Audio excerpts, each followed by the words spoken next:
Dwight Eisenhower said, "Plans are nothing. Planning is everything." News is to the mind what sugar is to the body.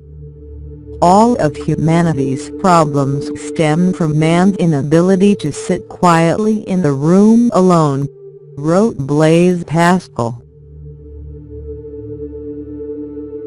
If you spend 15 minutes in a shopping mall, you will pass more people than our ancestors saw during their entire lifetimes.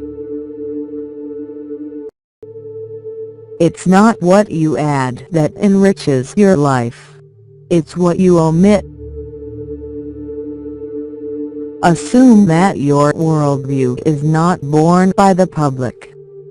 More than that, do not assume that those who think differently are idiots. Before you distrust them, question your own assumptions. How do you curb envy? First, stop comparing yourself to others. Second, find your circle of competence and fill it on your own. Create a niche where you are the best. It doesn't matter how small your area of mastery is. The main thing is that you are king of the castle. In daily life, because triumph is made more visible than failure, you systematically overestimate your chances of succeeding. Excel spreadsheets might as well be one of the most dangerous recent inventions. In psychology, this phenomenon is called reactance. When we are deprived of an option, we suddenly deem it more attractive. It is a kind of act of defiance. It is also known as the Romeo and Juliet effect, because the love between the tragic Shakespearean teenagers is forbidden. It knows no bounds.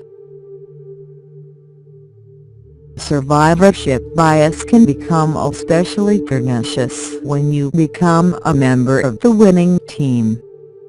Even if your success stems from pure coincidence, you'll discover similarities with other winners and be tempted to mark these as success factors.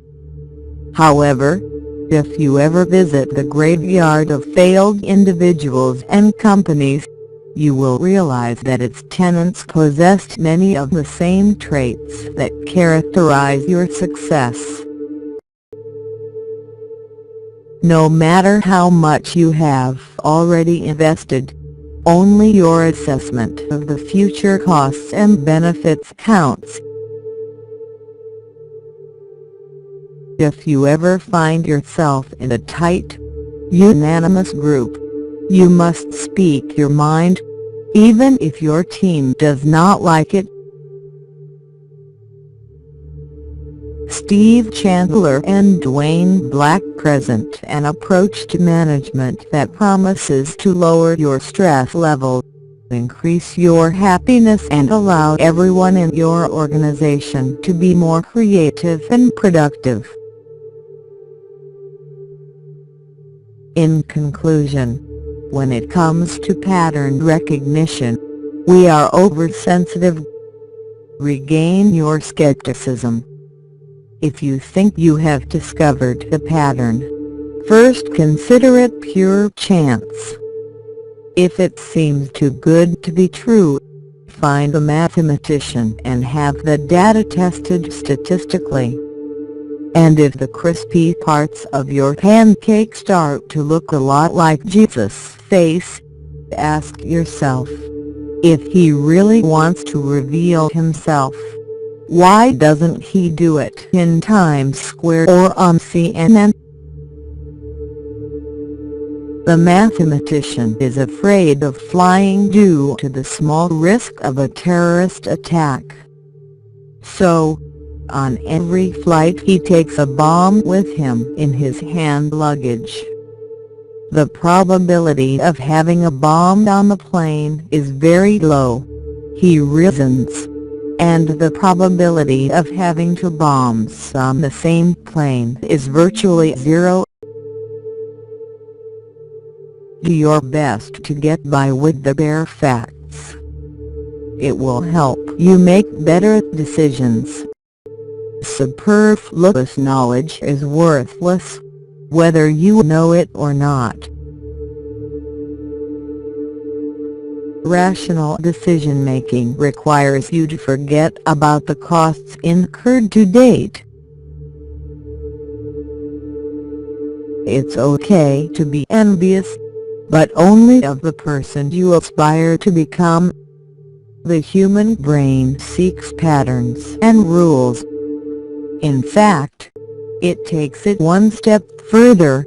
If it finds no familiar patterns, it simply invents some. Only the best will do.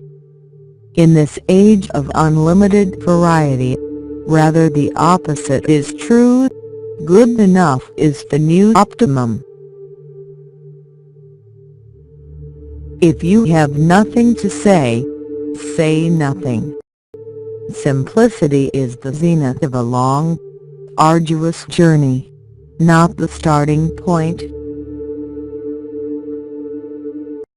The Pope asked Michelangelo, "Tell me the secret of your genius. How have you created the statue of David, the masterpiece of all masterpieces?" Michelangelo's answer: "It's simple. I removed everything that is not David." Verbal expression is the mirror of the mind. Clear thoughts become clear statements, whereas ambiguous ideas transform into vacant ramblings. There are two kinds of forecasters: those who don't know, and those who don't know they don't know, wrote Harvard economist John Kenneth Galbraith. To fight against the confirmation bias, try writing down your beliefs, whether in terms of worldview, investments, marriage, healthcare, diet, career strategies, and set out to find disconfirming evidence. Waxing beliefs that feel like old friends is hard work, but imperative.